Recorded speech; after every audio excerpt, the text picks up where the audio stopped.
देखिए प्रति वर्ष गत वर्ष भी यही उत्तेजना लगी ए वर्ष मु भावुची ये दलर गोटे केवल लक्ष्य केवल मेला को डिस्टर्बांस करबा मेला मध्य झगड़ा झाटी करबा बेपारी मानकु अशांति करबा एवं आसुथिबा यात्री मानकु हैरान असुविधा पकेबा होची एमानकर लक्ष्य। देखो मेला हूँ गोटे गाँ गाउली मेला एठी व्यवसाय माने व्यवसाय करने आसती ना कि एठी कौनसी राजनैतिक दल से माने आसती एठी राजनीति पोस्टर मारी राजनीति करने तेणुक आज जदि एमाने कहे आम टी स्टल करूँ काली सकाଳେ कांग्रेस आसो आम गोटे स्टल दियो आम करूँ काली बीजेडी आसो आमको गोटे स्टल दियो करूँ ताले एटा हम व्यवसायिक माने मेला ना एना कौन राजनैतिक मेला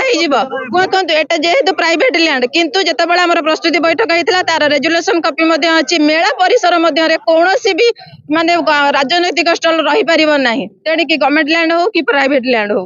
थे भी एमाने प्रशासन को खातिर न करी एठी स्टल लगे तो तेणु करी प्रशासन को अपेक्षा करी से कौन करूँ रास्ता तो रोक आगक हम मु भावुची मेला यू बंद हो।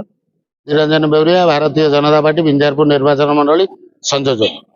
सरपंच कहीं अवांछनीय अभियोग कर जानी किंतु परमिशन विशेष आवश्यकता पड़ोनी ये हूँ यशस्वी प्रधानमंत्री सेवा संकल्प अभियान जो केवल चाह नुहे विभिन्न कथा बड़ बड़ कल्चरल प्रोग्राम रे लोकों को साधारण लोकों को जोड़ापी एवं मागणा रे सेवा जोगे देवाई आमर प्रयास आज नुहे ये दीर्घ 8 वर्ष है बरणेश्वर मेला ठारे यही टी स्टल पड़ी आसुची सरपंच जो धरण ये व्यवहार कले लोक यात्री एवं श्रद्धालु भक्त माने चाह पीउथिला बेले आसी एठू चाह स्टल भितर पसी गरम चाह को फपाड़ी दबा एवं चाह को नष्ट करवा अन्य मानक ग्लास रो चाह को छड़े आनी फकाड़वा अति निंदनीय घटना मु प्रशासन को निवेदन करी आपर विचार करी उचित पदक्षेप नवाई सरपंच एत व्याकुल कहीं जे निजे एटा को राजनीतिर ढंग दौरान कौन ना कौन